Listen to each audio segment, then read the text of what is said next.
Bonjour à tous, je m'appelle Jeanne Delenda, je suis mariée avec Thomas et nous avons ensemble créé une application de méditation chrétienne, Meditatio. Et j'aimerais aujourd'hui dans ce podcast vous parler de la manière dont un programme de méditation sur la gratitude, écrit par le père Lionel Dahl, a eu un impact fort sur ma vie et sur ma vie spirituelle et de quelle manière. Voilà, donc ce programme, vous pouvez vous aussi l'écouter sur l'application Meditatio. C'est un programme qui dure 23 jours. Enfin, il y a 4 parties. En tout, cela fait 23 jours. Donc, c'est un programme très complet. Vous pouvez le suivre en allant sur l'application Meditatio. Donc, si vous ne l'avez toujours pas, vous pouvez la télécharger sur l'App Store ou le Play Store. Et donc, c'est un très beau programme écrit par le père Lionel Dahl, donc qui est prêtre, il est vicaire dans le diocèse de Fréjus-Toulon. Il a écrit il y a quelques années un livre sur la gratitude également. Il a créé des parcours dans les paroisses sur le thème de la gratitude qui ont été suivis par des milliers de personnes et aujourd'hui, il a écrit aussi donc il a, créé un programme de méditation sur ce thème de la gratitude qui est vraiment très fort. Et aujourd'hui, je vais vous partager quelques extraits, quelques idées de ce programme et la manière dont moi, ça m'a touchée et ça m'aide à vivre mon quotidien et à avancer dans ma vie spirituelle. Alors moi, ce que j'aime déjà dans ce programme, c'est que la promesse est forte, mais ce n'est pas une fausse promesse. Enfin, je sais pas vous, mais moi, je suis vraiment lassée de toutes ces pubs, qui vous promettent le bonheur à toutes les sauces, avec des solutions miracles dans tous les sens. Enfin, c'est assez insupportable, je trouve, à notre époque. Et, heu, et moi, ce que j'aime dans ce programme, c'est que la promesse, elle est forte, elle est vraiment d'avoir un impact fort dans notre vie, de pouvoir euh, vraiment faire accélérer notre vie spirituelle et nous rapprocher de Dieu et transformer très positivement notre vie. Mais en même temps, cela ne se fait pas, il n'y a pas de promesse que cela se fait en 48 heures, quoi. C'est pas du tout le cas. Et voilà, et donc il est clair, ce que j'ai aimé, c'est qu'il est clair que la gratitude, et c'est comme toute vertu, c'est comme toute chose finalement dans la vie. Les grandes choses se font, par, des petits pas, les grandes rivières, les grands fleuves se font par des petites rivières et c'est toujours comme ça pour tout et il y a besoin de persévérer, il y a besoin d'accepter de faire des petits pas au jour le jour pour avancer, quoi. Il y a rien qui se fait comme ça en un claquement de doigts. Donc moi, c'est ce que j'ai expérimenté aussi en essayant d'appliquer tous les conseils du père, Lionel dans ce programme et donc je vais vous partager un petit peu mon expérience. Alors, ce programme est découpé en 4 parties. La première partie s'intitule «Découvrir la puissance de la gratitude et apprendre à la cultiver au quotidien». Donc on est vraiment sur les bases, découvrir c'est quoi la gratitude? C'est quoi la gratitude en particulier évidemment dans la foi chrétienne, dans la tradition chrétienne? Comment est-ce qu'on la cultive? Quels sont les principaux conseils, les principaux obstacles, et cetera. Alors une première citation de ce programme, est la suivante: «La répétition de petits exercices crée la transformation, car la vertu se développe comme un muscle. À force de t'entraîner, la gratitude prendra corps en toi, au point de devenir comme une seconde nature. Si tu trouves ça dur et que tu ressens des résistances, c'est que tu es en train de progresser.» Alors moi, cette phrase, je l'aime beaucoup. Je trouve qu'elle reprend ce que je disais dans l'introduction et je trouve qu'elle est vraiment dans toute notre vie spirituelle et en particulier sur ce thème de la gratitude. Il y a quelque chose vraiment là d'essentiel, en fait, à comprendre, à saisir. C'est que toute vertu, toute bonne habitude, pardon, se développe comme un muscle et que cela demande de l'entraînement. Cela demande de mettre en place des petites choses dans son quotidien et de durer jour après jour avec la grâce de Dieu. Et ensuite, en fait, au début, il peut y avoir un peu un côté décourageant parce qu'au début, bah, ça demande un effort, effectivement, mais vraiment on expérimente, ensuite ça devient naturel. On passe de quelque chose qui demande, voilà, qui demande un effort, qui demande de la volonté, à quelque chose qui devient comme une seconde nature, comme il le dit. Alors moi, je l'ai expérimenté sur plusieurs choses, par exemple, que j'essaie de mettre en place. Par exemple, quelque chose que j'essaie de mettre en place qui est tout bête, c'est dans ma journée parfois de penser à sourire, tout simplement. Enfin, c'est vraiment C'est incroyable l'impact qu'a ce petit geste, ce petit réflexe qu'on peut avoir tout simple. Ça impacte tout, enfin vraiment immédiatement, ça transforme notre état intérieur, ça transforme la manière dont on s'apprête à s'adresser à quelqu'un. Enfin, c'est vraiment très, très puissant en fait. C'est tout bête, mais c'est très puissant. Et donc voilà, de penser à sourire et moi j'essaye en même temps que je souris parfois dans ma journée, même toute seule, hein, ça peut être en faisant autre chose et cetera, dire: «Merci Seigneur. Merci Seigneur» en souriant. Voilà, et au début, bah, forcément, il faut y penser, c'est pas naturel, et puis plus je l'ai fait et plus ça m'est venu naturellement comme ça parfois dans mes journées de dire, «Merci Seigneur» en souriant et de ressentir de la gratitude. Je trouve qu'il y a vraiment la même chose avec le fait de ne pas se plaindre intérieurement. C'est-à-dire qu'au début, ça demande vraiment, enfin moi c'est aussi quelque chose que j'essaie de mettre en place. J'ai trouvé, enfin pendant longtemps, que ça demandait, beaucoup de discipline intérieure, d'essayer de bloquer toutes les, pensées de plainte, voilà, à chaque fois les moments où je me mets à râler intérieurement, et puis je me rends compte que en fait, c'est de plus en plus naturel, quoi. Elles sont de moins en moins là, ces pensées. Au début, ils demandaient vraiment un effort de la volonté de les bloquer, et petit à petit, du coup, d'elles-mêmes, elles disparaissent, elles ne naissent plus, puisqu'en fait, je les fais mourir le plus vite possible, quoi. Alors je dis pas du tout que c'est complètement gagné, mais en tout cas, il y a vraiment du progrès. Voilà, donc ça, c'est 2 exemples. Un troisième exemple, alors c'est pas, c'est un peu plus global mais c'est de cette prière. Moi, je trouve ça, je trouve que c'est une belle, manière de me sentir unie, au Seigneur dans mes journées, et de trouver du temps pour prier dans mes journées. C'est de prier quand je fais autre chose. Donc par exemple, quand je fais la vaisselle, ou quand je range ma maison, ou quand je me déplace, moi je me déplace beaucoup à vélo, donc quand je me déplace à vélo, et du coup, ce que j'essaie de mettre en place, donc au début pareil, ça a été un petit entraînement, et puis maintenant c'est de plus en plus naturel, c'est de répéter le nom de Jésus en fait, tout simplement. Et c'est fou parce que maintenant il y a plein de moments où vraiment je prends conscience que je suis en train de répéter le nom de Jésus, et j'ai même pas, enfin voilà, c'est venu tout seul parce que ça a été une petite habitude qui s'est mise en place. Alors, ce que je trouve important quand même, c'est de dire, dans cette idée qu'au début, ça demande des efforts et puis qu'ensuite ça devient naturel, oui et non. C'est-à-dire que c'est clair que sans la grâce de Dieu, aucune vertu ne devient, enfin voilà, ne s'établit durablement. On a toujours besoin de la grâce de Dieu, on a toujours besoin de redemander sans cesse de la grâce de Dieu, et il faut vraiment veiller à ne jamais s'enorgueillir de ses progrès, ce qui est difficile, ce qui est une tentation, toujours très forte, quand on a l'impression d'avoir fait des petits pas en avant, d'avoir progressé et cetera. Moi, je sais à quel point ça me rattrape vite, quoi, de ressentir, voilà, d'avoir l'impression que c'est parce que voilà, c'est par mes efforts, c'est par, ma bonne volonté et cetera que ça a été possible, et donc j'essaye de rattraper les choses en disant: «Non Jeanne, enfin, c'est par la grâce de Dieu, point, quoi». Voilà. Donc de sans cesse, hem, vraiment redemander cette grâce de Dieu tous les jours, tous les jours, tous les jours. Ne rien considérer comme vraiment acquis, de toujours être conscient que tout est soutenu par la grâce de Dieu. Voilà, donc ça c'était pour un 1er une première citation. Une deuxième citation, la voici, enfin il y en a 2 en fait. «Celui qui est habité par la gratitude regarde la vie autrement. Il ne fait pas disparaître les difficultés et les contrariétés de la vie, mais il y consent et voit comment, au travers d'elles, le Seigneur lui donne la grâce de grandir en sainteté et en humanité. Apprendre à consentir aux contrariétés du quotidien est inévitable pour être habité durablement par la gratitude.»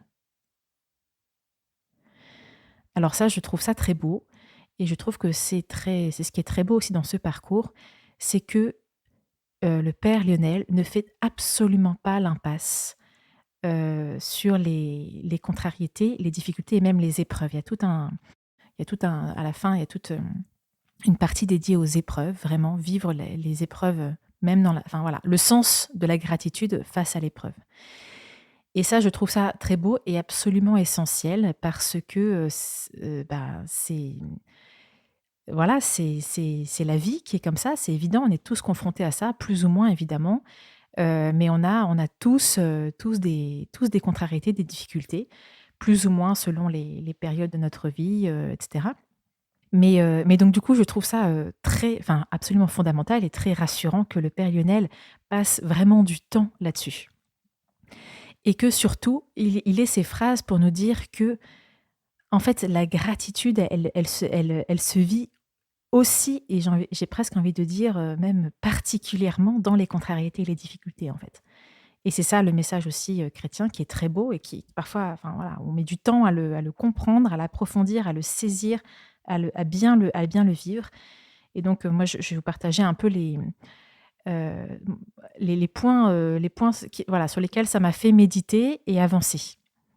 En fait, moi déjà, j'ai pris conscience qu'effectivement, j'ai passé beaucoup de temps dans ma vie, heu, j'ai passé beaucoup de temps à m'attarder sur ce qui ne va pas trop dans ma vie, sur ce qui ne va pas, ce qui n'est pas parfait, enfin voilà, ce qui devrait être, autrement, ce qui devrait être mieux, ce qui fait que je pourrais être plus heureuse et cetera et de réfléchir, d'identifier ces choses-là, de me dire, comment est-ce que ça pourrait être changé pour que je sois plus épanouie et cetera. Enfin, voilà, en fait, je passe beaucoup de temps, et puis les jours où ça va pas, à me triturer un peu le cerveau. Pourquoi est-ce que ça va pas? Qu'est-ce qui va pas? Qu'est-ce qu'il faut que je change? Qu'est-ce qui devrait être différent? Et cetera et cetera et cetera. Et en fait, je me suis vraiment rendu compte que c'était une impasse, mais vraiment une impasse, et qu'en fait, il y aura toujours des contrariétés, toujours des imperfections, toujours des difficultés et que Dieu l'a voulu ainsi pour cette vie sur terre.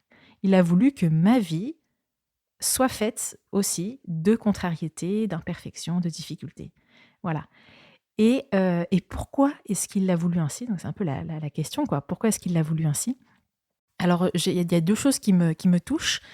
La première chose, c'est que, en fait, j'ai pris conscience que, ces contrariétés, elles sont là, elles me rappellent. Je suis si vite, heu, comment dire? Si vite autosuffisante d'une certaine manière, si vite, orgueilleuse, qu'elles sont là, qu'elles me rappellent à quel point j'ai besoin de Dieu et à quel point lui seul peut faire mon bonheur.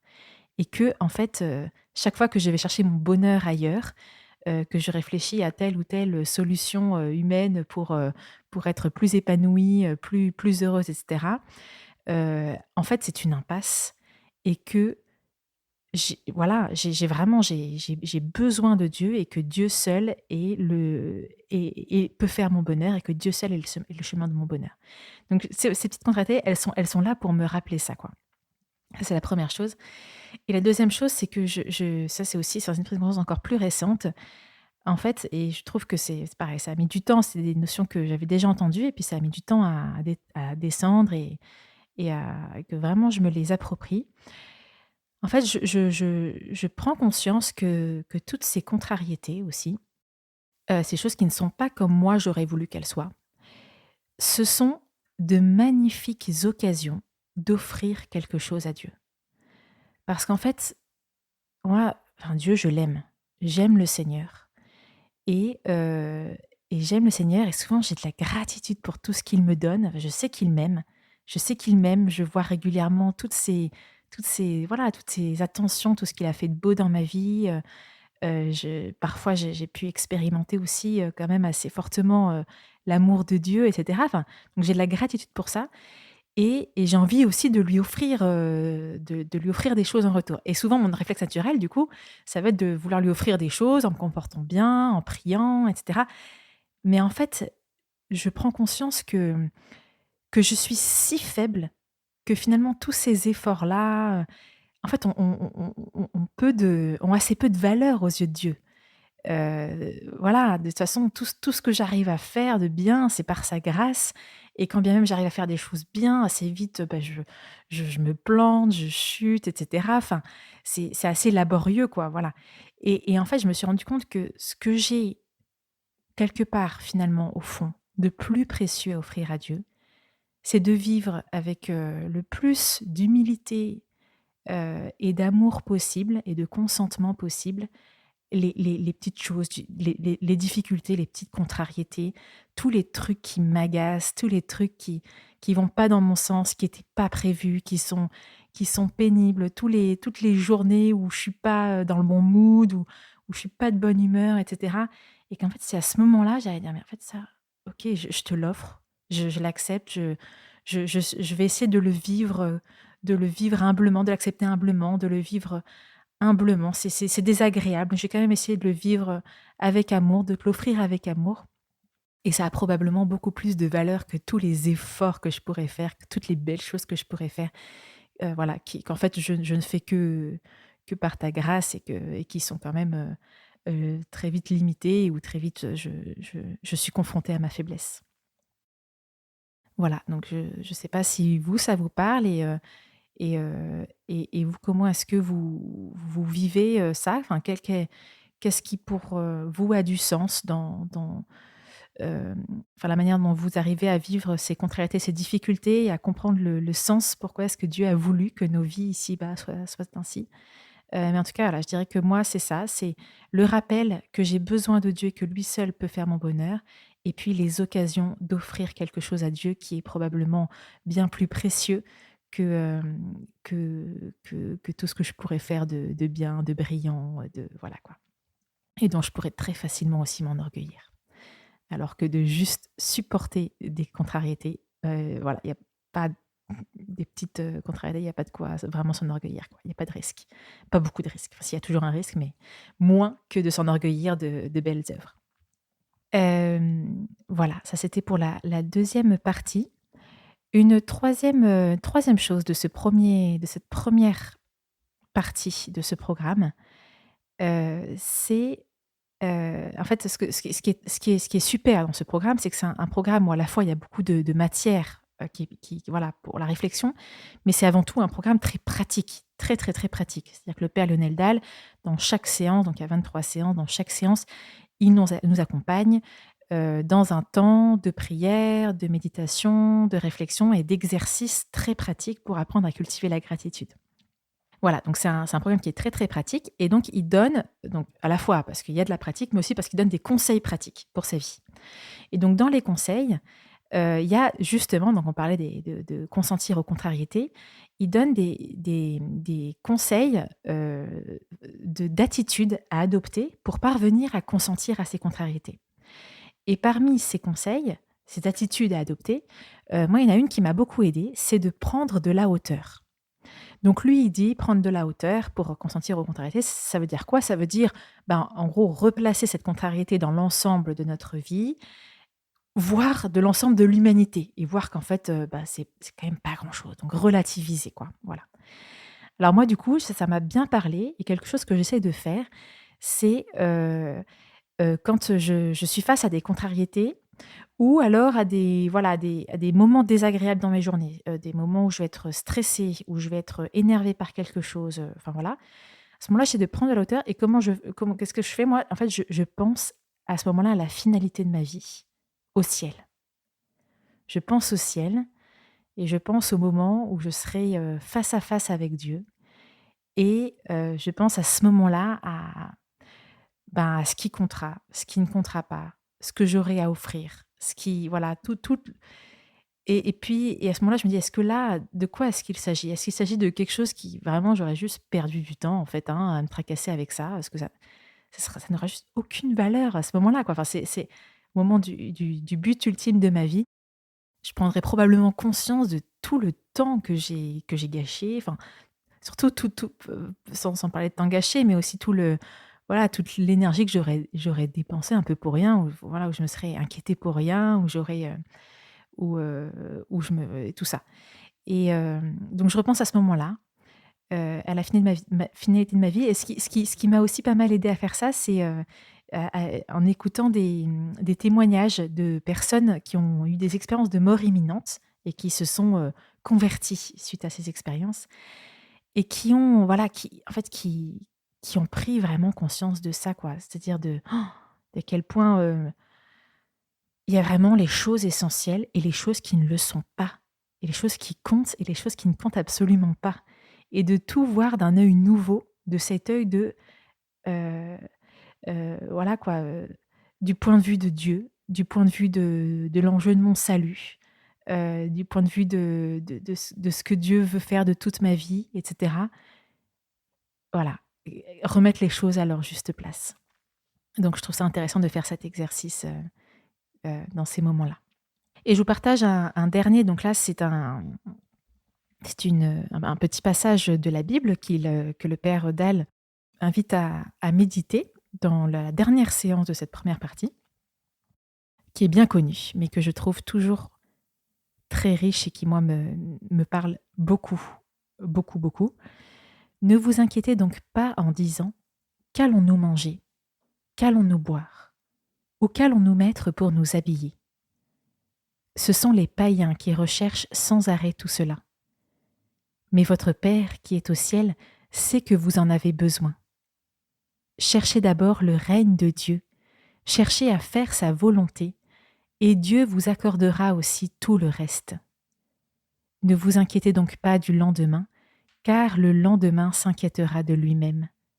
À chaque jour suffit sa peine. Voilà, alors moi je trouve que ce passage, il est vraiment important pour notre vie spirituelle, parce qu'il résume beaucoup de choses, beaucoup de ce qui est essentiel pour notre vie. Euh, et en fait, moi, voilà, pour moi, j'entends trois choses enfin, comment dire, trois vertus à développer, trois choses fondamentales. C'est la gratitude, donc, mais qui est liée aussi à la confiance et à l'abandon à la providence. Et pour moi, quand j'essaye de vivre la gratitude, la confiance en Dieu et l'abandon à la providence, il me semble, enfin, en tout cas, j'ai déjà l'impression voilà, globalement, d'être sur le bon chemin. Et je pense que ce sont des clés vraiment importantes du bonheur que Dieu nous promet et qui est réel, mais qui passe par ça, qui passe aussi par la confiance et l'abandon à la providence. Et moi, je trouve ça très difficile, très, très difficile de vraiment s'abandonner à la providence, d'être vraiment prêt à dire d'un cœur très sincère, non pas ma volonté, Seigneur, mais ta volonté. De dire vraiment d'un cœur très sincère: Jésus, j'ai vraiment confiance en toi. Je ne crains rien, je n'ai peur de rien, car j'ai vraiment confiance en toi. Moi, je trouve que voilà, c'est très, très difficile et en même temps, c'est ça que nous devons rechercher. Et la gratitude, elle est liée à ça aussi. Elle nous aide, en fait. Elle est peut-être plus accessible que la confiance et l'abandon à la providence. Enfin, je crois en tout cas pour ma part, elle est plus accessible. Et du coup, c'est une bonne porte d'entrée, une très bonne porte d'entrée, la gratitude, pour ensuite aller vers la confiance totale en Dieu, l'abandon total à la providence de Dieu. Euh, et, euh, et du coup, d'aller vers, petit à petit, vers cette union profonde à Dieu, cette confiance, cet abandon qui fait qu'on trouve vraiment le bonheur profond que Dieu veut pour nous. Voilà, donc j'ai fini avec cette première partie. J'espère que cela vous a intéressé et surtout que cela a suscité pour vous, chez vous, des réflexions, des points à méditer. N'hésitez pas, donc ce programme, il est vraiment très riche. Il y a beaucoup de choses à prendre pour soi. C'est concret, ça nous parle à nous, qui sommes bien dans des vies, voilà, dans des vies du monde, des vies tout à fait ordinaires. C'est vraiment un programme qui est fait pour nous, alors n'hésitez pas à le commencer. Donc, je vous le redis, ce programme, il est donc sur l'application Méditatio. Voilà, et du coup, je vous dis à bientôt pour la suite, un deuxième podcast qui parlera de la deuxième partie de ce programme sur la gratitude. Merci beaucoup pour votre écoute. Je vous souhaite une très belle journée et je vous dis à bientôt.